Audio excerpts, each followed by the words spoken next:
Ce matin,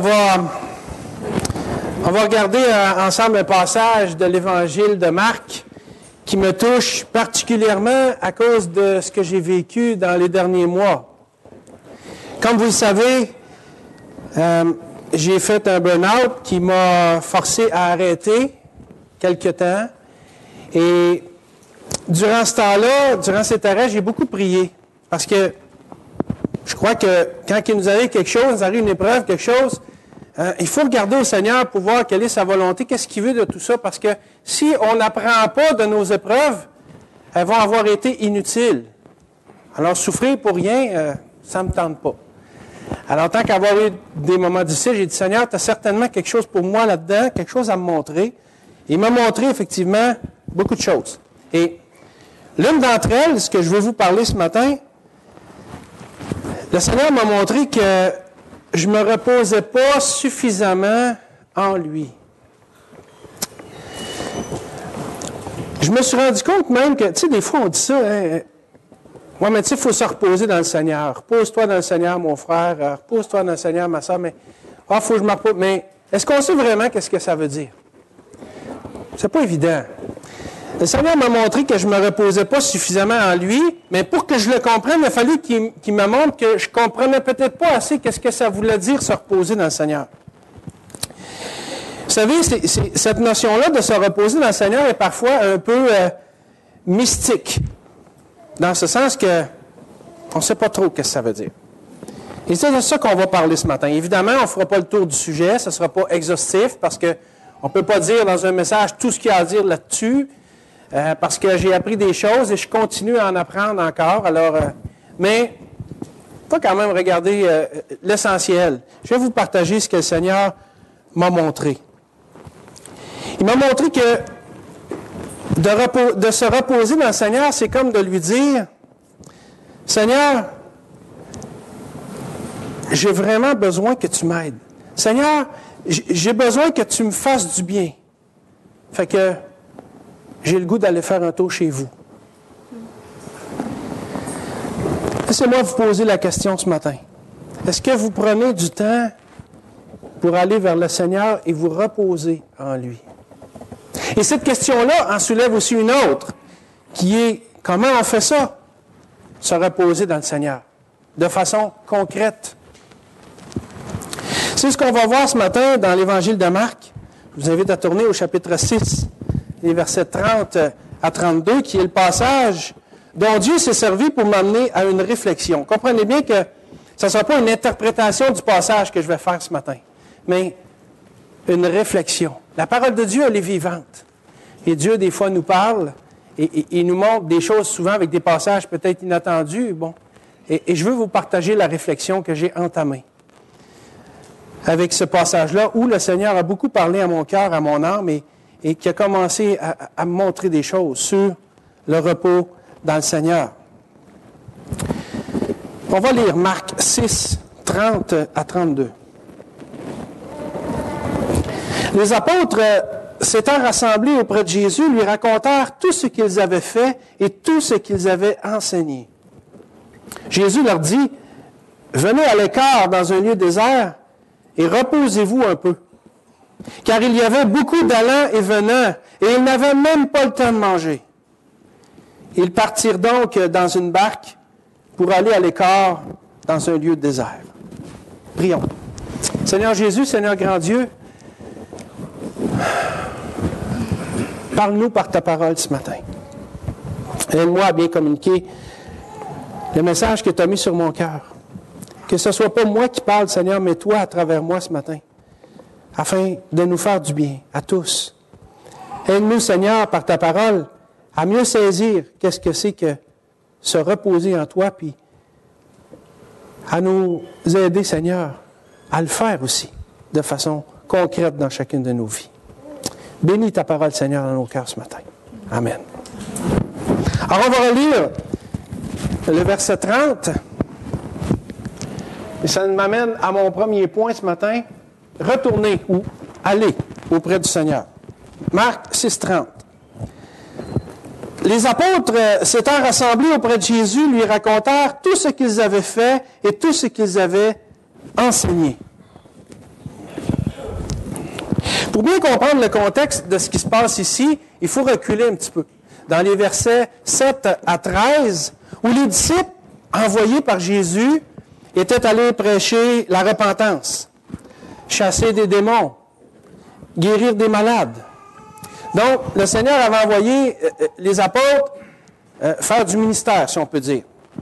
Ensuite, dans les versets 14 à 29, Marc fait une parenthèse ici pour parler d'autre chose. Donc, dans les versets 7 à 13, les disciples sont envoyés par le Seigneur travailler. Et là, ils reviennent au verset 30 et ils se rassemblent auprès de Jésus pour lui raconter tout ce qu'ils avaient fait et enseigné. Et c'est là que le Seigneur va leur dire qu'ils ont besoin de se reposer. Je vous apprends rien, je pense, en vous disant que la vie va vite aujourd'hui. On a toujours un paquet d'affaires. On est toujours occupé d'un bord et de l'autre, puis on manque de temps. On n'a pas tous le même train de vie, c'est bien certain. Certains doivent concilier études et travail, d'autres travail et famille, études et famille. Écoutez, on a tous des situations différentes. On a tous un train de vie qui nous rentre un peu dedans concernant notre emploi du temps.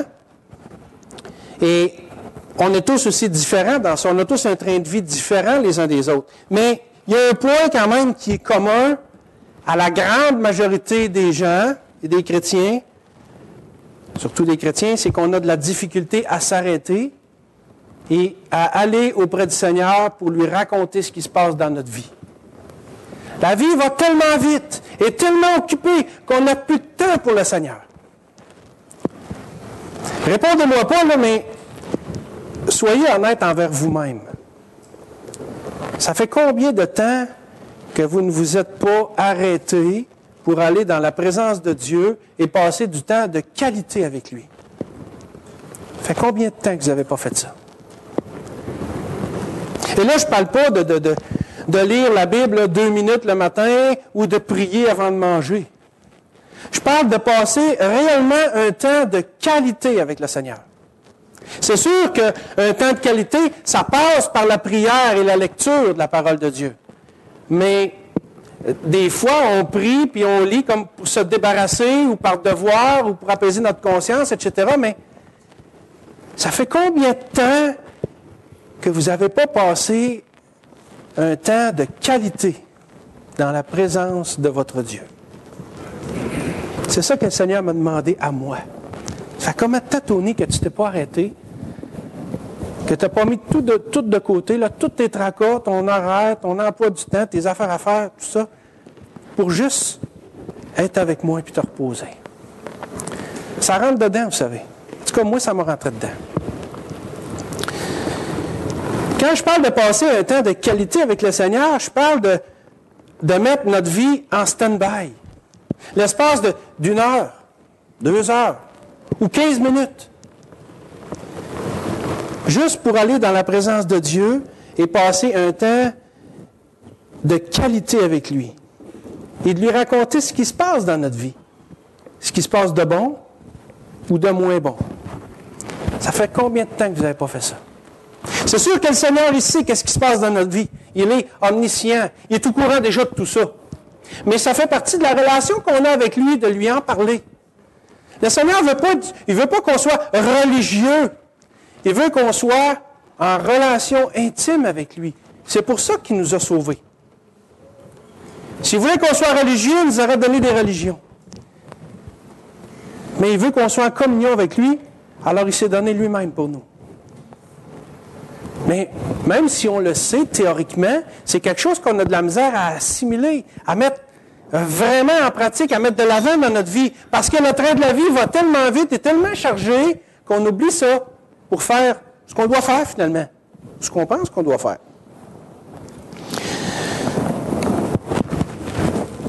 Mon burn-out m'a permis de me rendre compte que j'avais passé des grands bouts de temps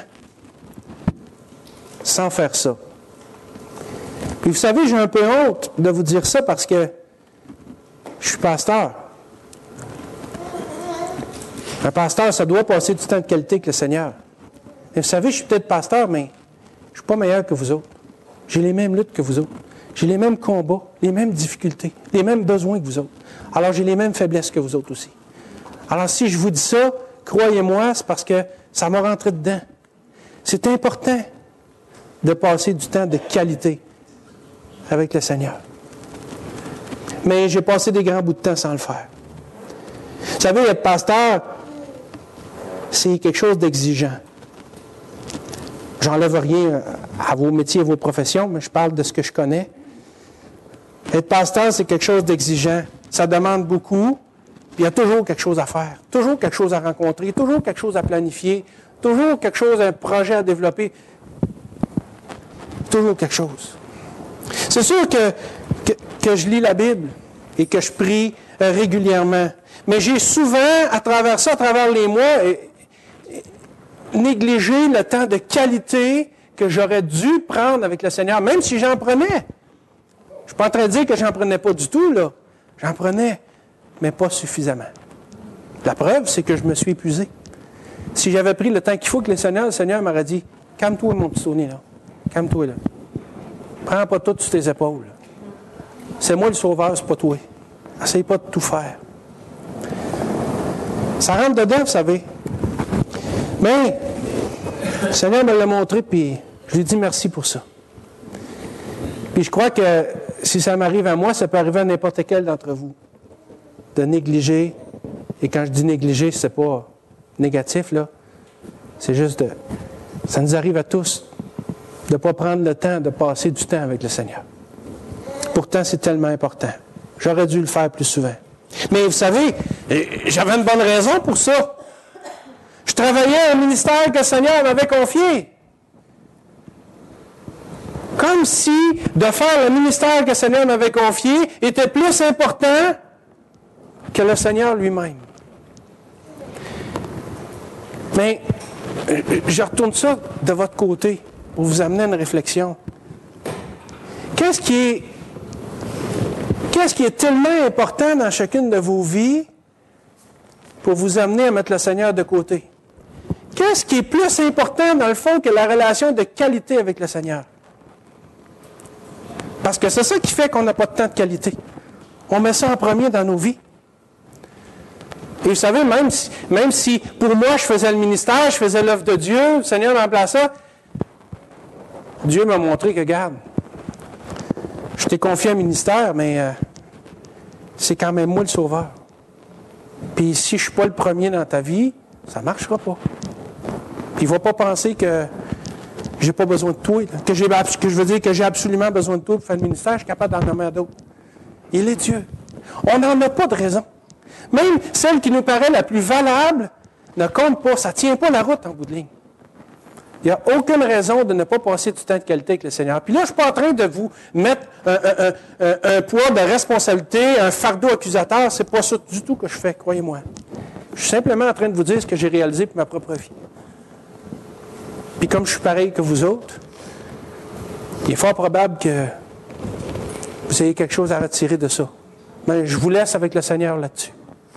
Mais je vous parle que, dis-moi, dans ma vie, ce qui est plus important, c'est le ministère. Puis je l'ai fait malheureusement trop souvent passer avant le Seigneur lui-même. Et était là mon erreur. On ne doit pas s'attacher plus au ministère qu'au maître. Puis, on n'a pas besoin de... Vous savez, ça c'est mon cas à moi, mais chacun d'entre nous, on a quelque chose dans notre vie qui est tellement important. Ça peut être le travail, ça peut être les études, ça peut être la famille, ça peut être la combinaison de 2 ou 3 de ces affaires-là, ou ça peut être plein d'autres affaires. Est-ce que ça prend tout notre temps au point qu'on néglige un temps de qualité à passer avec Dieu?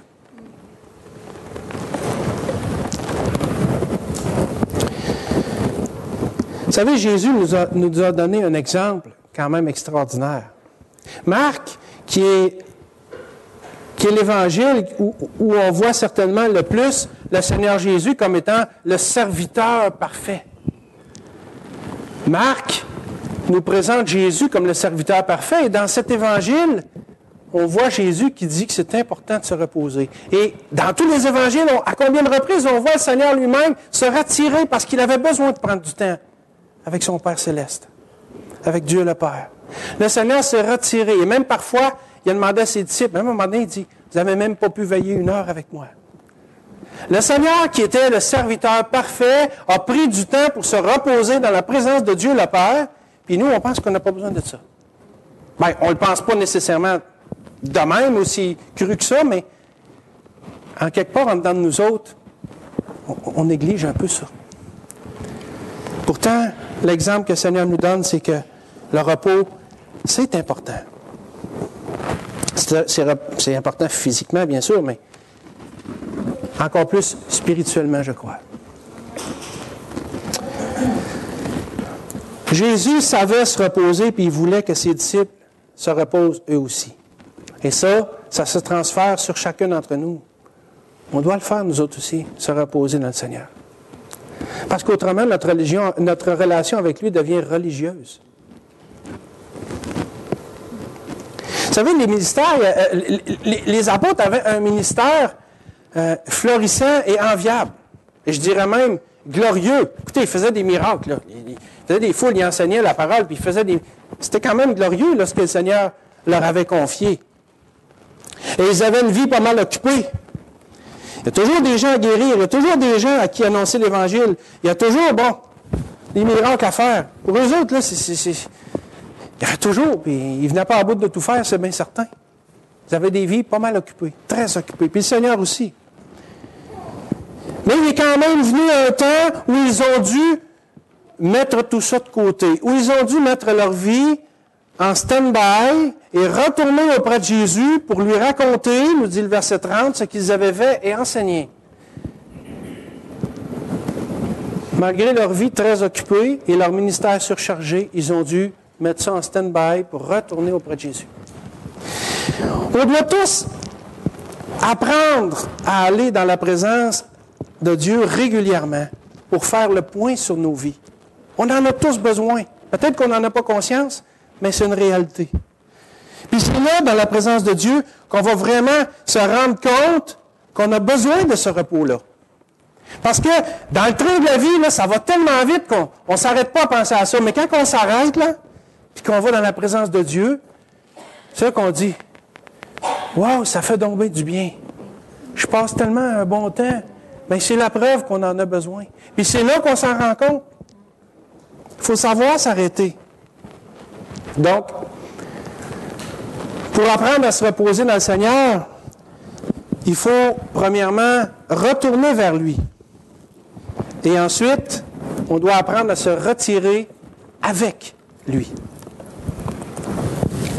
C'est mon deuxième point. Se retirer avec le Seigneur. Relisons le verset 31. Marc 6, 31. Jésus leur dit, « Venez à l'écart dans un lieu désert et reposez-vous un peu. » Car il y avait beaucoup d'allants et de venants, et ils n'avaient même pas le temps de manger. J'aimerais faire ressortir 3 points du verset 31. Et le premier, c'est celui-ci. Venez à l'écart. Les disciples doivent se reposer physiquement, bien sûr, parce qu'ils viennent de rentrer une mission et là, ils ont eu une activité assez intense. Mais en plus de renouveler leur force physique, ils doivent aussi se renouveler intérieurement, spirituellement, c'est-à-dire avec le Seigneur. C'est pour ça que Jésus leur a pas dit « Allez, allez vous reposer ». C'est pas ça qu'il a dit. Il dit « Venez ». Il n'a pas dit « Allez ». Il dit « Venez ». Il ne les a pas envoyés se reposer chez eux ou n'importe où, ou dans un club med ou quoi que ce soit. Il voulait que les disciples viennent se reposer avec lui et à l'écart. Jésus leur dit au verset 31, « Venez ». Venez, ça implique que le Seigneur est là. Venez à l'écart et reposez-vous un peu. Pour être capable de se reposer dans le Seigneur, de se ressourcer intérieurement et spirituellement, il faut trouver un endroit.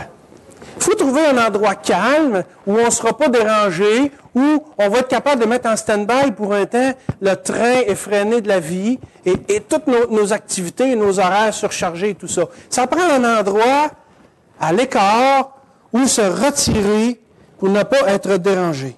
Et c'est là qu'on va pouvoir se concentrer sur le Seigneur. Et parfois, la difficulté, c'est, oui, mais où est-ce que je vais aller? Et vous savez, on n'est pas toujours obligé d'aller bien, bien loin. Entre le 17e et le 18e siècle, donc dans les années 1760 à 1800 quelques, là, en Angleterre, vivait une femme qui s'appelait Susanna Wesley. Cette femme-là était une femme de Dieu. Une femme de Dieu qui savait comment se reposer dans le Seigneur. Parce que malgré qu'elle a élevé ses 10 enfants, Susanna Wesley a eu 19 grossesses, mais il y a 10 de ses enfants qui ont survécu. Malgré ça, Susanna Wesley planifiait chaque jour de passer du temps de qualité avec son Dieu. Malgré toutes les occupations qu'elle avait, malgré les tracas, malgré la fatigue que sa maisonnée pouvait lui apporter. On s'imagine, là, au 18e siècle, donc dans les années 1700 et tout ça, un paquet de 10 enfants qui courent partout dans la maison, j'imagine que, je sais pas qu'est-ce qu'il y avait, ben, elle habitait certainement pas un 18 pièces et demi avec un sous-sol, puis un garage, puis hein?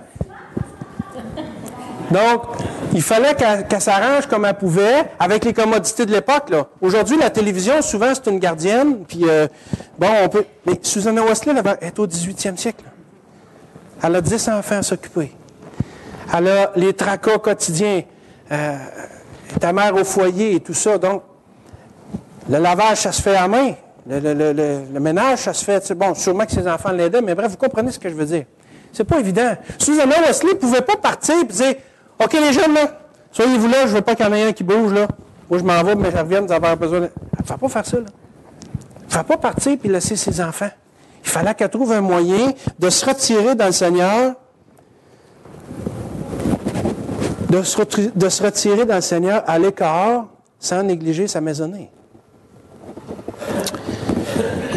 Susanna Wesley, le moyen qu'elle avait trouvé, c'est qu'elle s'assoyait sur une chaise et elle mettait son tablier par-dessus sa tête. Et ses enfants savaient que quand maman faisait ça, on ne la dérange pas. Susanna Wesley, au milieu de sa maison, à travers les petits mousses qui courent partout, puis qui devaient crier, puis chicaner, puis bon. Elle a trouvé le moyen de se retirer à l'écart pour passer du temps de qualité avec son Dieu.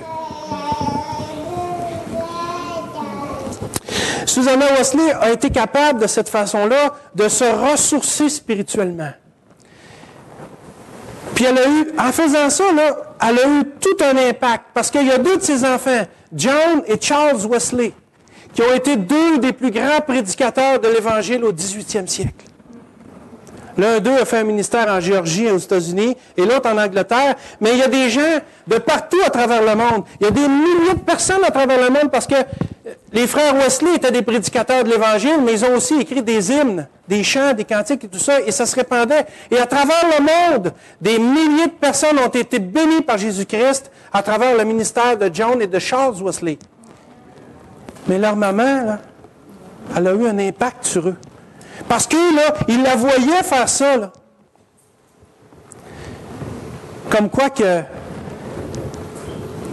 des fois, le temps de qualité qu'on peut passer avec le Seigneur, la relation personnelle intense qu'on développe avec lui, peut avoir un impact et déborder sur les gens autour de nous. Hein?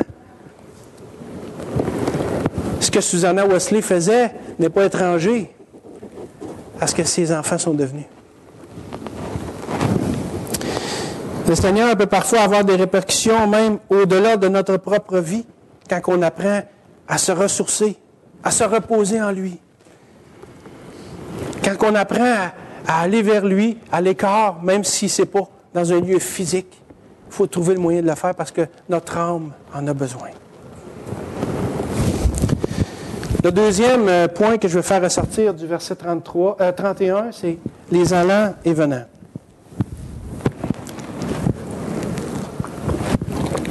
Le verset nous dit « Car il y avait beaucoup d'allants et de venants. » La raison pour laquelle Jésus voulait que ses disciples se retirent à l'écart, c'est à cause des gens qui les suivaient partout. C'est ce que le mot « cœur » nous précise dans le verset. D'ailleurs, regardez bien comment est-ce que la Bible, la version français courant, nous rend ce passage-là. Cependant, les gens qui allaient et venaient, c'est nos allants et venants, cela. Cependant, les gens qui allaient et venaient étaient si nombreux que Jésus et ses disciples n'avaient même pas le temps de manger. C'est pourquoi il leur dit, ça c'est le cœur de ma version Louis II.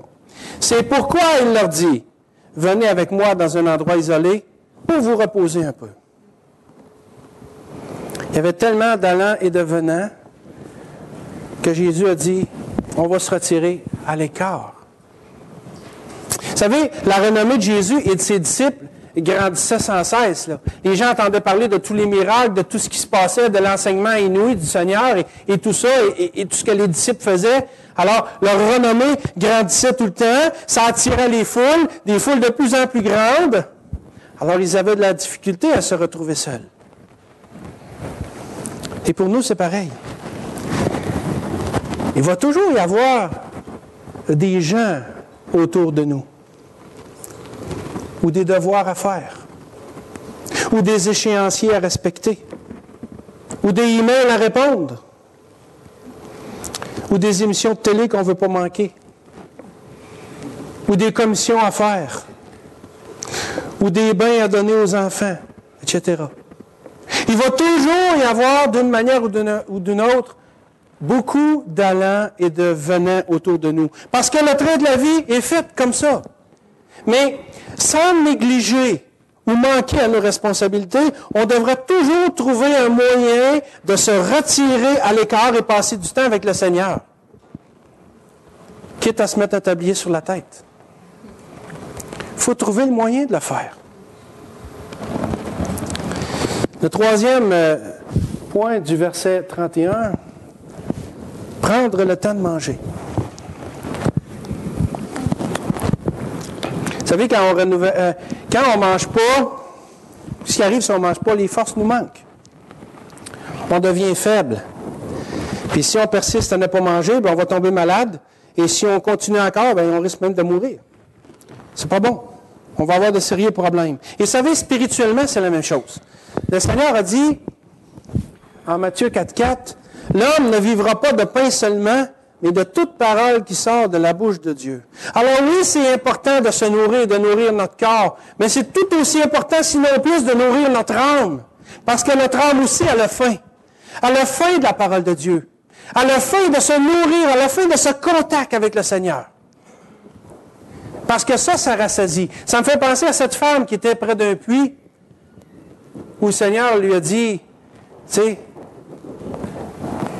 donne-moi de l'eau. La femme a dit, non, Seigneur, c'est toi plutôt qui devrais me donner de l'eau. Tu sais. Elle veut dire, c'est moi qui devrais me donner de l'eau. En tout cas, je suis en train de me mêler, mais je sais plus ce qu'elle veut dire. Le Seigneur a dit, si tu buvais de l'eau que je te donne, tu n'aurais plus jamais soif. Le Seigneur est capable de nous donner quelque chose de pleinement satisfaisant, qu'on ne retrouvera jamais ailleurs. Jamais. On a besoin de la parole de Dieu. Notre âme a besoin d'être en contact intime avec le Créateur. Dieu nous a créés pour avoir cette relation-là avec lui. Elle s'est perdue à un moment donné en cours de route dans le processus, en Genèse 3, mais le Seigneur est venu et il a rétabli tout ça. Le Seigneur a rétabli cette communion avec Dieu. Puis on en a besoin, même si on n'en est pas conscient. On a besoin de se ressourcer. Et si on ne mange pas, ben, on va s'affaiblir. Puis si je mange juste du fast-food, que ce soit la vraie nourriture, si on peut appeler ça de la vraie nourriture, du fast-food, ou que ce soit spirituellement, si je me nourris juste de fast-food, à un moment donné, je vais avoir des carences en quelque part. Mon corps va manquer de quelque chose, il va manquer de vitamines, ça ira pas bien. Si on ne se nourrit pas adéquatement de la parole de Dieu, notre âme aussi va s'affaiblir. On va s'épuiser intérieurement. Quand on apprend à se retirer à l'écart, Quand on dit au Seigneur, « Seigneur, j'ai besoin d'aller faire un tour chez vous. » Savez-vous ce qu'il répond bien souvent si vous prêtez l'oreille? Parfait. Je te garde à souper. Parce que c'est dans la présence de Dieu qu'on va être réellement nourri. C'est dans la présence de Dieu qu'on va trouver ce dont notre âme a besoin pour se reposer et pour bien se nourrir. Troisième point. Donc, pour se reposer dans le Seigneur, il faut premièrement aller ou retourner vers lui. Ensuite, il faut apprendre à se retirer avec lui. Mais il faut aussi prendre une barque avec le Seigneur. On va lire le verset 32.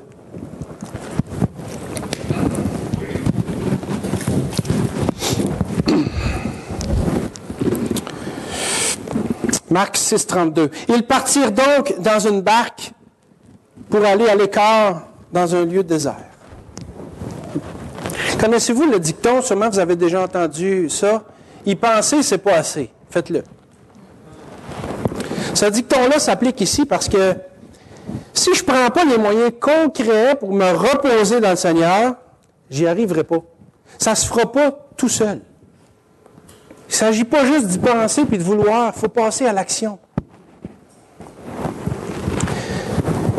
Ainsi, dans ma réflexion, dans ma méditation de ce passage-là, le Seigneur m'a montré que pour vraiment me reposer en lui, je devais passer à l'action. Ah, mon petit Tony, là, je t'ai montré quelque chose. À cette heure, tu fais quoi avec? Ah, Seigneur m'a le changé. Pas ça, je t'ai demandé.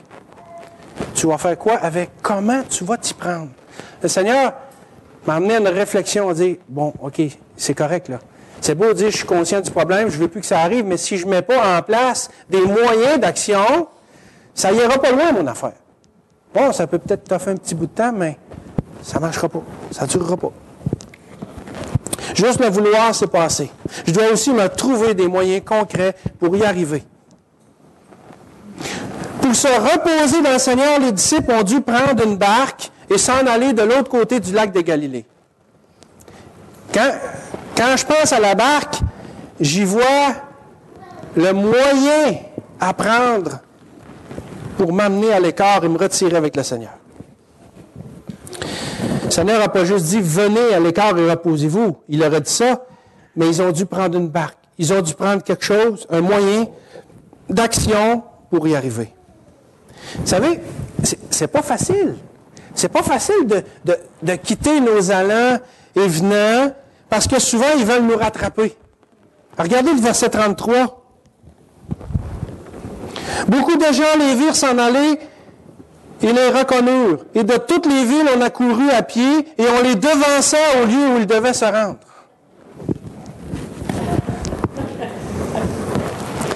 Nos occupations quotidiennes, là, le train de la vie, essayent toujours de nous empêcher de se reposer dans le Seigneur. Ils vont toujours essayer de nous rattraper, puis de crier après nous autres, puis de dire, tu sais, les enfants, les horaires, le travail, tout ça, ils vont toujours nous empêcher de prendre les moyens d'action pour y aller. Mais,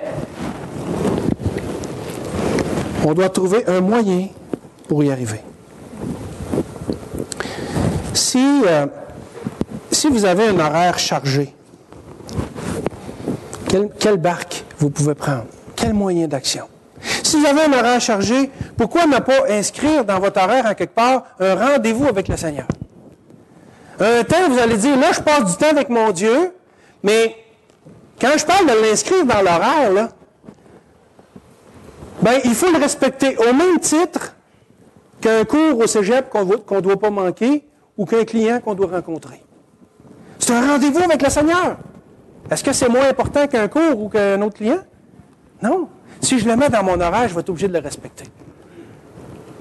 Là, je me mets 15 minutes, 30 minutes, 1 heure, comme vous voulez. Mais ça peut être une barque, ça. Un moyen d'action pour y arriver. Je le rentre dans mon horaire.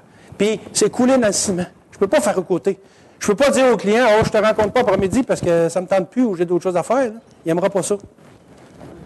Puis, si je manque mon cours au cégep, ben, ce ne sera pas bon non plus pour mes études. Fait que, je dois y aller. Mais si je rentre dans mon horaire, ben, je dois le respecter. Ça peut être une barque à prendre. Si vous avez à vous occuper de votre maisonnée, il y a beaucoup de choses à faire, le ménage, les enfants, tout ce qui va avec ça. Qu'est-ce que je vais faire? Pensez à Susanna Wesley, puis au tablier qu'elle s'est mis sur la tête. Donc, je ne vous dis pas de faire ça, peut-être vos enfants vont vous trouver bizarre si vous faites ça, mais trouvez-vous un temps. Prenez-vous un temps dans la journée. Je ne veux pas vous dire quoi faire, mais je vous donne une piste de réflexion, de solution pour y arriver. Il y a des barques sur le bord du lac. Laquelle vous allez prendre? Si votre travail vous épuise, ça se peut, on travaille fort toute la journée, on arrive le soir, on est brûlé, on est fatigué tête, on arrive chez nous, puis on a juste le goût de se reposer. Ça se peut. Mais pensez que votre âme aussi a besoin de repos. Votre âme aussi, elle a besoin de repos. Alors, pourquoi ne pas prendre un petit 15 minutes dans la présence du Seigneur, puis se laisser nourrir par lui, par sa parole? Pourquoi ne pas dire, j'aime ça écouter une nouvelle, ou je veux lire mon journal, ou je veux juste m'asseoir sur le pouf, ou je ne sais pas. Oui, je vais le faire parce que j'en ai besoin, puis ça me fait du bien, mais c'est quoi de prendre 15 minutes? Ça veut dire, on n'a pas le temps, j'ai pas le temps. C'est pas vrai, ça. C'est pas vrai, ça, qu'on n'a pas le temps. On a toujours le temps pour ce qu'on veut dans la vie. C'est des choix qu'on fait. C'est des choix qu'on fait. Est-ce qu'il y a une barque à notre disposition? Oui, il y en a. C'est à nous de la trouver, puis de s'engager envers nous-mêmes à la prendre, cette barque-là. Peut-être que vous avez besoin de vous reposer dans le Seigneur parce que vous êtes chargé d'un fardeau. Peut-être qu'il y a quelque chose qui pèse sur vos épaules. Peut-être qu'il y a quelque chose de gros sur votre cœur qui demande pas mieux que d'être allégé. Peut-être que vous soupirez dans le fond après ce repos dans le Seigneur. Vous savez, le Seigneur a dit, je vous donne la paix, je vous laisse ma paix, mais je ne vous donne pas comme le monde donne. La paix que le Seigneur apporte, là, c'est juste lui qui l'apporte. Jésus a dit, venez à moi, vous tous, qui êtes fatigués et chargés, je vous donnerai du repos. Mais le problème, c'est pas lui. C'est parce que c'est nous autres qui y va pas. Le Seigneur nous tend les bras. Puis si on regarde comme faux, là, il y a des barques sur le bord de l'eau. Mais on dit, celle-là est trop petite, celle-là est trop grosse, celle-là ne flotte pas bien, celle-là n'est pas belle. On a toujours des raisons. Il faut se trouver un moyen de la prendre, la barque. Pourquoi est-ce que, quand je suis chargé d'un fardeau, pourquoi est-ce que je ne prendrais pas le temps de m'arrêter et de dire, Seigneur, premièrement, il faut en parler au Seigneur. Dire, Seigneur, je vis ça, là, présentement. Là. Il y a ça qui m'accorde. Mais ensuite, une barque qu'on pourrait prendre, c'est celle d'aller voir un frère, une sœur, quelqu'un avec qui on a confiance, puis dire, écoute, tu veux-tu prier avec moi? Tu veux-tu pleurer avec moi? Tu veux-tu juste m'écouter? J'ai besoin de me sentir compris. J'ai besoin de sentir qu'il y a quelqu'un compatit avec ma souffrance. Il y en a des barques qu'on peut prendre, mais souvent, on ne veut juste pas. Ou on ne sait peut-être pas juste comment faire. Mais le Seigneur veut qu'on s'encourage les uns les autres. Il veut qu'on prie ensemble, qu'on pleure ensemble, qu'on se réjouisse ensemble. Puis des fois, on dit, oui, mais je ne sais pas quoi dire. Parfait, parle pas. Parle pas. Écoute-moi, tout simplement. Ça m'est déjà arrivé au moins 2 fois que quelqu'un vienne me voir avec le cœur gros, puis là, il défile ça, puis pendant une demi-heure, 3/4 d'heure, 1 heure, puis à la fin, il dit, merci, tu m'as tellement fait de bien. C'est parce que je n'ai pas dit un mot. Mais la personne n'avait pas besoin que je parle ou que je la conseille. Elle avait juste besoin d'être écoutée, de se sentir comprise. Alors, si c'est notre cas qu'on est comme ça, trouvons quelqu'un avec qui aller, vers qui aller. Cette barque-là est à notre disposition. Certainement. N'ayons pas peur de le faire. C'est à chacun de nous de trouver quelle sera la barque qui va nous emmener à l'écart avec le Seigneur. Pour se retirer avec lui, se reposer en lui de façon concrète et satisfaisante. C'est-tu le fun de prendre un bon repas entre amis et de dire « Wow, hey, j'ai bien mangé, wow, c'était super bon ». Mais spirituellement, on peut arriver au même résultat, pas à la même sensation. Il s'agit juste de savoir mettre la circonstance, de passer du temps avec le Seigneur, d'aller vers lui, puis de se nourrir, puis de le laisser nous nourrir. Puis des fois, on pense que, oui, mais là, je veux aller au pied du Seigneur, mais je ne sais pas quoi dire, je ne sais pas. Parlez pas. Le Seigneur, il voit dans les cœurs. Puis il nous donnera bien, par son esprit, les mots à dire s'il veut qu'on dise quelque chose.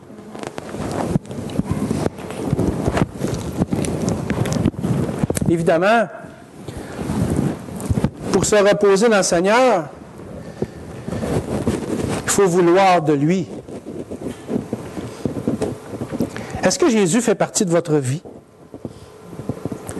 Est-ce que Jésus, c'est votre Sauveur et Seigneur, ou est-ce que Jésus, c'est pour vous un personnage religieux qui a marqué l'histoire? Parce que si c'est ce que vous pensez de lui, vous ne lui appartenez pas. Jésus peut faire partie réellement de votre vie. Peut-être que Jésus fait partie des gens, de la vie des gens autour de vous, de ceux que vous connaissez, de ceux que vous côtoyez, de vos proches. Peut-être que Jésus fait partie de leur vie à eux autres, mais est-ce qu'il fait partie de votre vie à vous, personnellement? Ça, c'est la question que je vous invite à vous poser ce matin. Est-ce que Jésus fait partie de ma vie à moi? Avez-vous déjà demandé à Jésus de sauver votre âme? Jésus a dit, « Je suis venu pour sauver, pour chercher et sauver ce qui était perdu. » Et un autre passage nous dit, « Dieu veut que tous les hommes soient sauvés. » Alors ça doit nous emmener à une réflexion. Est-ce que je suis sauvé? C'est-à-dire, est-ce que j'appartiens à Dieu? Est-ce que j'ai fait de Jésus-Christ mon sauveur personnel? Est-ce que je me suis approprié pour moi-même le fait que Jésus est mort à la croix avec mes péchés à moi? Je parlais avec quelqu'un au téléphone hier, puis il me dit, « Ouais, mais Jésus il est mort pour les péchés du monde. » C'est vrai, c'est vrai. Mais j'ai dit, est-ce qu'il est mort pour les tiens?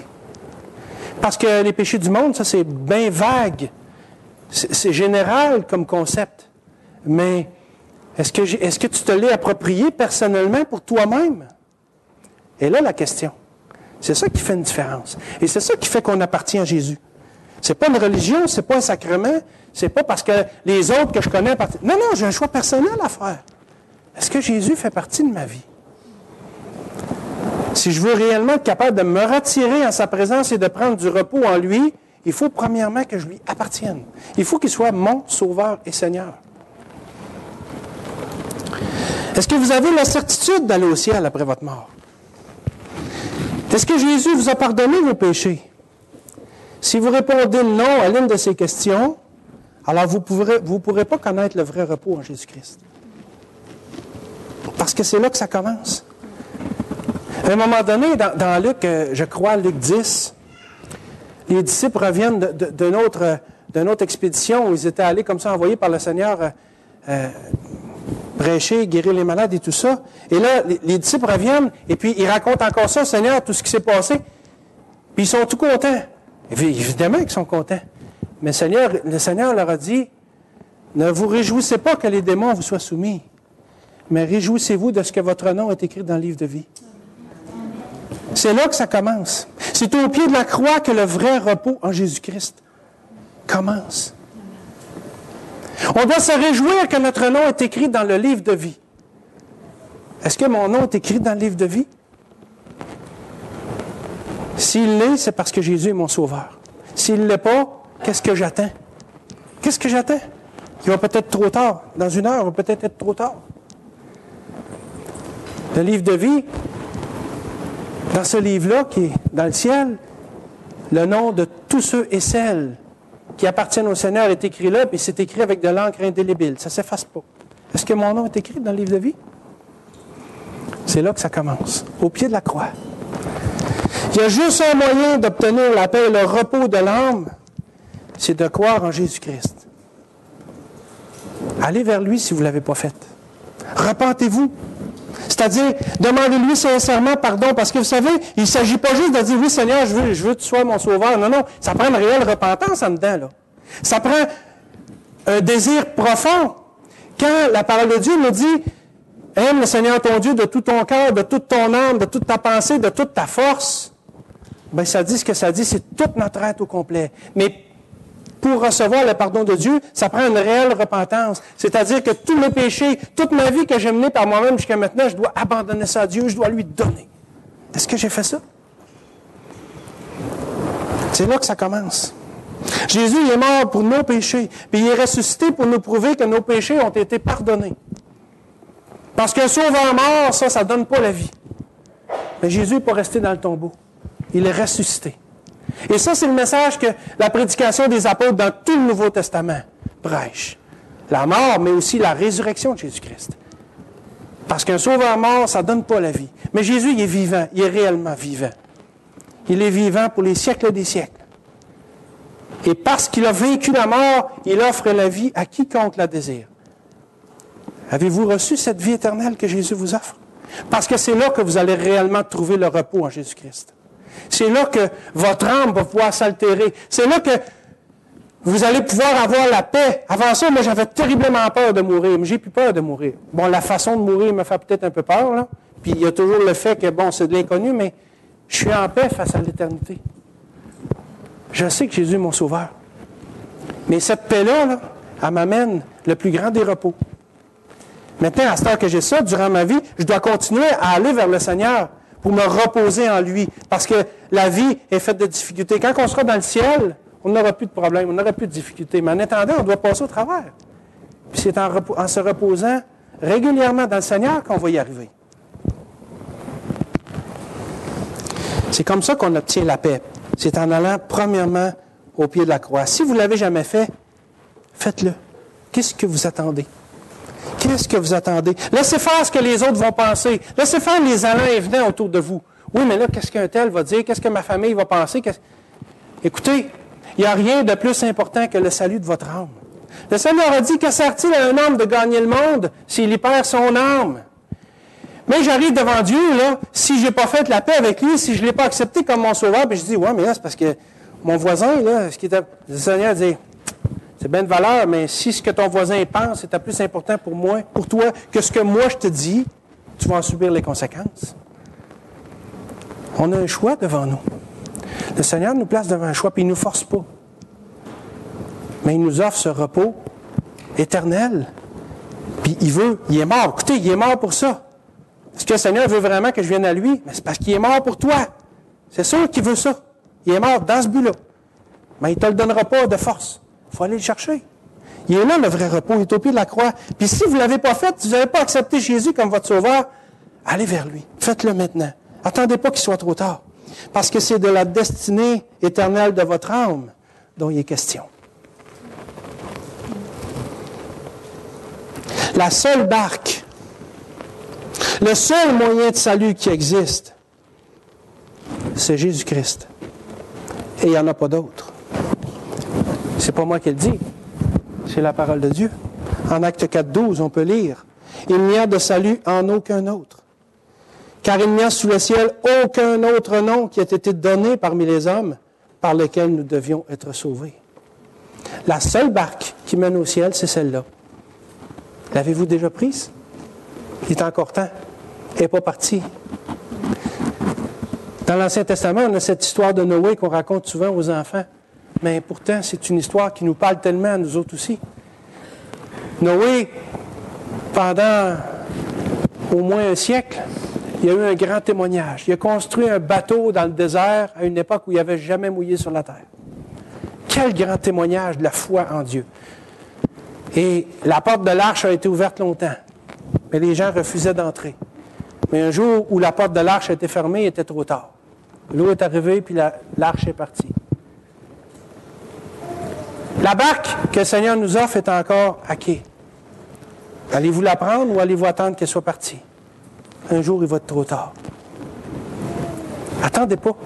Laissez faire les allants et venants. Il va toujours avoir des allants et venants qui vont vous empêcher, qui vont vous intimider, qui vont essayer de vous rattraper. Mais qu'est-ce qui est le plus important? Les autres? Les circonstances de la vie? Ou le salut de votre âme? Prenez cette barque, celle de croire en Jésus-Christ pour votre salut, et goûtez au repos que Dieu vous offre pour l'éternité. Puis après ça, vous allez pouvoir, tout au long de votre vie, aller puiser dans ce repos-là pour affronter les difficultés de la vie. Quand on possède le salut, on peut être tranquille pour ce qui est de l'éternité. Mais pour ce qui est de notre vie ici-bas, les tribulations, les épreuves, les angoisses sont là. Alors, on a besoin constamment de se reposer en Jésus-Christ. Même si le sort de notre âme est définitivement réglé, on a besoin quand même de se reposer. Puis ça, je suis content que le Seigneur me l'ait montré. Puis je prie maintenant pour que je ne le perde pas de vue. Jésus s'est servi du passage qu'on a vu ce matin dans Marc 6 pour me parler. Puis je sais qu'il va continuer à le faire. Puis je souhaite de tout mon cœur que cette parole puisse vous parler aussi. Parce que c'est tellement difficile de se reposer dans le Seigneur, parce que souvent, le train de la vie nous submerge et on ne sait pas comment faire, mais je pense qu'on a vu quand même, sans voir tout ce qu'il y avait à dire là-dessus, je pense qu'on a vu des points qui peuvent grandement nous éclairer. Du moins, je l'espère. Que le Seigneur puisse bénir sa parole dans vos cœurs ce matin, dans nos cœurs à tous, et qu'il nous apprenne à se reposer en lui. Prions. Seigneur Jésus, Seigneur grand Dieu, merci pour ta parole. Merci Seigneur pour cet exemple qu'on a vu ce matin dans ce court passage, mais qui en dit quand même long, sur le fait de l'importance et le moyen qu'on peut prendre pour se reposer en toi. Et Seigneur, que cette notion qui est souvent mystique dans la tête des gens parce qu'on ne sait pas trop qu'est-ce que ça veut dire, devienne plus claire, devienne une réalité, mais aussi un besoin pour chacun de nous de se reposer en toi pleinement. Et Seigneur, merci pour cette barque qu'un jour tu nous as montrée, qui est celle qui nous amène au ciel, le salut. Et la barque n'est pas encore partie. Et je te prie réellement que si quelqu'un ici ce matin n'a pas pris cette barque, que tu l'amènes à monter dedans pour l'amener vers la destination éternelle. Et Seigneur, bénis ta parole dans nos cœurs ce matin, puis merci de ta présence dans nos vies. Accorde-nous à tous le repos que tu veux qu'on trouve. Amen.